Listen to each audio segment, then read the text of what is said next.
I love the Karate Kid. Take a look around you. There's William Zabka back there. There's some Karate Kid Funkos. Watched it a million times growing up.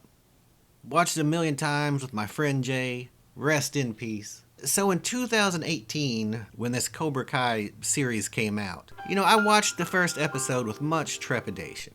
Because I was worried it'd be corny or that it would disrespect the original or whatever. But it was way better than it had any right to be. It was a great first season.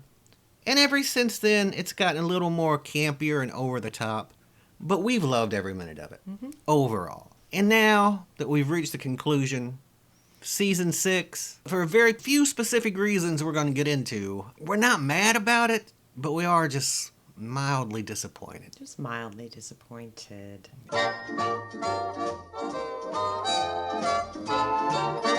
Hi guys, it's Margie. Dan. Stan. We're the Gen-Xers. Please hit like and subscribe.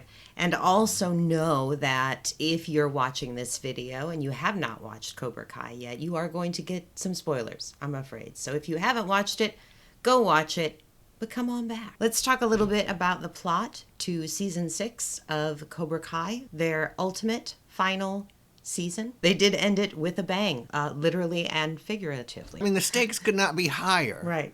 But they told us that last season, I believe the season before, and lo and behold, the stakes are higher. They are higher this time. I mean, this is a world tournament. The Sekai Tai Attended by 100 people. But watched by millions in across real the world, life. they say. Trust me. Yeah, you could see an arena filled with like 100 people, but it is a worldwide tournament. Here on ESPN 8, The Ocho. And if you remember, it had some disastrous things happen in Barcelona. Somebody actually got killed. We've found that, this happens at the Sekai Tai. That's why the stakes are so high. That's why the stakes are so high. But if you win, you're the world champion of karate, I think. Ever, Yeah. I think, is what they... I thought that was the Kumite, but I don't know. So they had disaster in Barcelona, the last time they tried to throw this thing. Indeed. So they decide, of course, as they should, that this tournament should probably take place in the Valley, since karate is so important that it indeed runs the Valley's economy. That's right. Everything a karate-based economy, as you've said before. Right. And we have answers for you, too. Finally!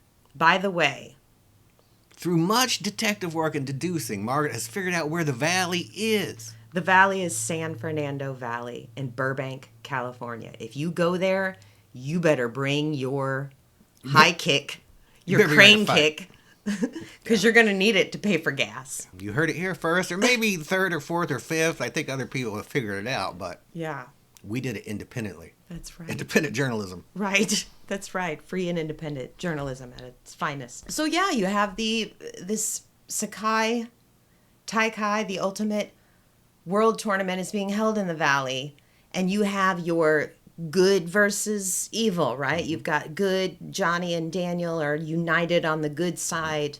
You've got Chosen in there. You've got all the kids, and then you've got John Kreese, Terry Silvers, and Sensei Wolf. Sensei Wolf, he's new to the villain the trio here, yeah. Vicious guy, hence his name, Sensei Wolf. So yeah, so you have these players, and they, throughout this last season, they change in and out because you want to tie things up with a bow. It's the last season, right? And it gets a little bit, they stretch a little to tie those things up, like the shotgun wedding. They have, Johnny finally gets married, and there's this whole shotgun wedding that feels kind of rushed and, hey, let's throw this in. But there's some really good acting in there. Yeah, as far as that wedding thing goes, yeah, it did seem rushed, but they did have a nice kind of montage. It was like a fight montage, but it was Johnny getting ready for the wedding or whatever. For the proposal, like he was going, it showed him like trying to get in this cooking class to learn how to cook a meal, to propose to his, future wife. And it was really cute, but they did it like a training montage. And you're right, there was some really good acting in this season. Everybody got at least one good emotional scene. And my favorite was between Johnny, William Zabka, and Kreese, Martin Cove. And Johnny finally told him how much, it hurt to be kind of rejected at the end of Karate Kid 1 there. And it was really emotional. I trusted no one! They did slow down to do those dramatic pieces every once in a while. Often, not every once in a while. Often, like I said, they were tying up a lot of various plots and stuff. But there were a lot of great scenes. So yeah, hats off once again to Martin Cove and to just a slew of really good actors in this. So Dan, I have a question then. If we have good acting and we have a fairly good plot and we're tying up all these bows real nice and neat, why are we so mildly disappointed? 2 reasons. Okay. One, apparently Hawk and Dimitri are probably going to get a spinoff. And they had this scene in here, maybe to kind of hype that up, where they're using their computer skills and they make this virtual reality program to kind of help Robbie train for the championship fight. And it just comes across as corny. Yeah. Sort of like a bad 80s movie, or even worse, like a Disney thing. And I didn't like it. Yeah. That's very mildly disappointed. And you thought it was pretty cringeworthy, too. I guess is how it came across, as a little cringy. Yeah. And, it was a really corny, lame kind of a grab for humor that didn't work. And definitely didn't make me excited for this spinoff. Yeah. The second thing that I know we're both more than mildly disappointed about, and it brings my score down a couple of points at least, is Daniel has this fevered dream or nightmare with this CGI'd Mr. Miyagi in it. It just looks horrible. It looks like PlayStation 2 or like the old Karate Kid Nintendo Sega game or whatever it was. I'm against holograms, computer generations of dead people, period. Yeah. They can't consent to it. Let's just let them rest in peace, right? But this one did seem a little disrespectful to me, and I was a little surprised because I know that Ralph Macchio is very protective of the Karate Kid legacy, right? And it wasn't horrible.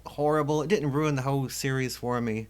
I certainly didn't like it. It looked bad. It just came across as, I don't know. You could mine for this material in clips that he's already consented to and done that are good, that are out there for you to mine. And the addition of this bad CGI did nothing to forward the story or make anything clearer that wasn't already clear or couldn't have been cleared up in a different way. Yeah. It wasn't essential. So why do it? Was it a gimmick? Please stop with the gimmicks. We're telling you, all the studios that are subscribed to this channel, as you guys should be, I'm sure, Disney Studios, Paramount, all them. Please stop with the gimmicks. Yeah.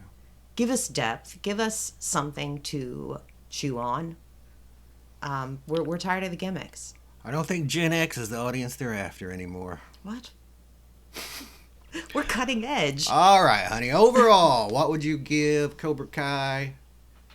And separately, what would you give just season 6 in badly CGI'd Miyagi's? In badly CGI'd Miyagi's.